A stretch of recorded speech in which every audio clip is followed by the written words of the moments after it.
초대형 경제 공황이 닥친다. 다시 이야기의 초점을 경제로 돌려보자. 대부분의 사회는 흥과 망 사이를 오가며 희비곡선을 그리고 있다. 경제학자들은 이를 인류 사회가 점점 복잡해지기 때문에 자연 발생적으로 일어나는 사회 현상이라고 설명해 왔다. 따라서 우리는 그것을 경기 순환, 비즈니스 사이클이라고 부르며 아주 당연시하고 있다.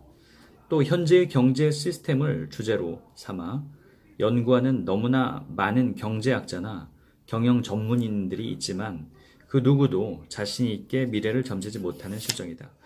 우리는 다음과 같은 질문을 던져보아야만 한다.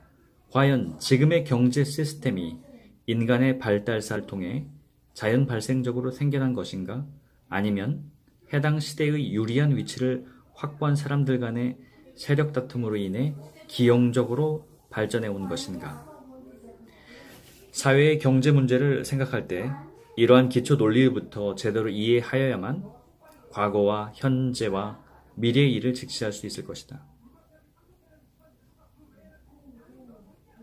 경기순환이란 간단히 말해 인플레와 디플레의 반복순환을 의미한다. 그러면 인플레는 왜 일어나는 것인가?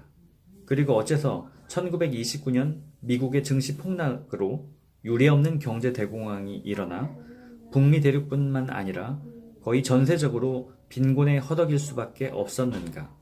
그 내용의 자초지정을 이해함으로써 과연 그것이 자연적인 현상이었는지 아니면 인위적인 현상이었는지를 판단할 수 있을 것이다.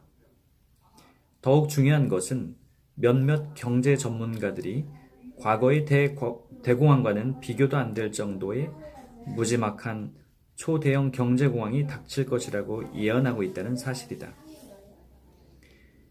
현 상황에서 이러한 말을 하는 이들은 경제적 고난과 사회적 고립을 각오한 용감한 사람들이다. 예를 들어 신경제 혼란 New Economic Disorder라는 책을 쓴 은행장 출신의 신경제학 교수 레리 베이츠도 그중 한 명이다. 그는 테네시주 의원으로 주의회의 경제문제위원회 회장을 역임하기도 했는데 언젠가 몇 사람으로 조직된 소그룹이 전 세계의 경제를 조종하고 있다고 실토했다.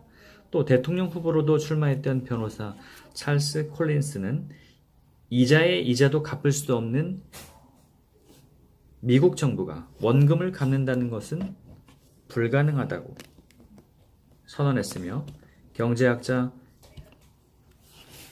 헨리 패켓은 하루 이자만 10억 달러 이상을 갚아야 하는 미국 경제는 종말을 구할 날이 멀지 않았다 라고 밝혔다.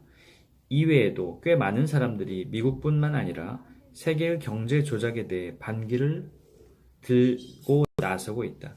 결국 이야기 초점은 레리 베이츠가 말했듯이 전 세계의 경제권을 불과 몇 사람이 쥐고 있다는 사실로 모아진다.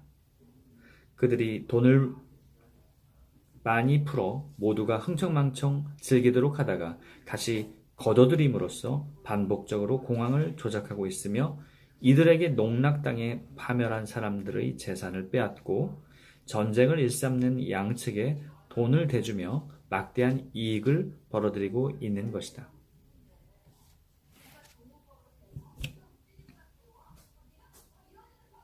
과거에는 경제권을 장악한 엘리트들이 국가 단위로 이러한 계획을 세웠으나 1, 2차 세계대전을 거쳐 20세기 후반에 와서는 한 국가를 과거의 개인 회사 정도로 여기게 되었다. 그래서 그들의 공작 단위는 국가가 아니라 전 세계로 확대되는 것이다. 이러한 현상을 이해하려면 우선 환전꾼들의 역사부터 살펴보아야 한다.